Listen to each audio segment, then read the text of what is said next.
Hey, welcome back. In the previous video, we discussed how FortiSOAR can help customers streamline their email security and talked about a scenario where a SOC analyst can use FortiSOAR to orchestrate security actions and triage alerts to strengthen their email security. In this scenario, let's discuss how customers might use FortiSOAR to strengthen their network security. In this diagram, we have a computer that has internet access. This computer might be a user computer or a server holding important financial or medical data. Bob, a T1 analyst, perhaps sees some fetch events coming into FortiSOAR that tells him internal resources are communicating with some suspicious content, in this case a URL, so he wants to investigate. To speed up the process, he's using a playbook in FortiSOAR, where FortiSOAR will send that suspicious URL first to VirusTotal to see if it comes back with a definitive result. If not, it will then send to FortiSandbox for further investigation. If the suspicious URL is malicious, FortiSOAR will then send a request to FortiGate, Fortinet's next generation firewall, to block the URL automatically and create associated records in FortiSOAR. Although we will show this process via a manual trigger, system administrators can automate this process by fetching events directly from a log analytics solution like FortiAnalyzer and block the malicious content without security administrators' intervention. Optionally, administrators can scan the malicious communication and use FortiSOAR to find any related endpoints and use something like Active Directory to remove the suspected computer from a domain group and add it into perhaps an isolated group. Let's now see in action.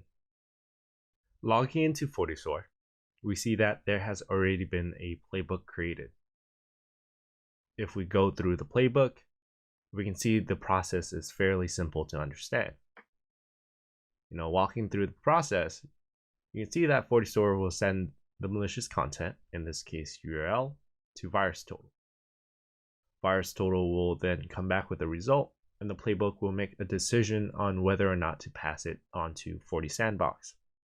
If it is passed to FortiSandbox, a result will come back and automatic steps will be taken.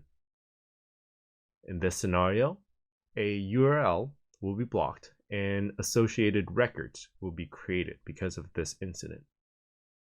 We will go ahead and now see it in action. Going into a workstation, you can see that I can still communicate with this URL. If we log into FortiGate, you can see that there are some security policies already been created. Clicking on our related policy, we see that this web filter security profile is enabled. FortiSOAR will send a request to FortiGate, where FortiGate will use the security profile to block the URL. Going back to FortiSOAR and running the playbook with the suspected URL, you can see that a playbook has been activated.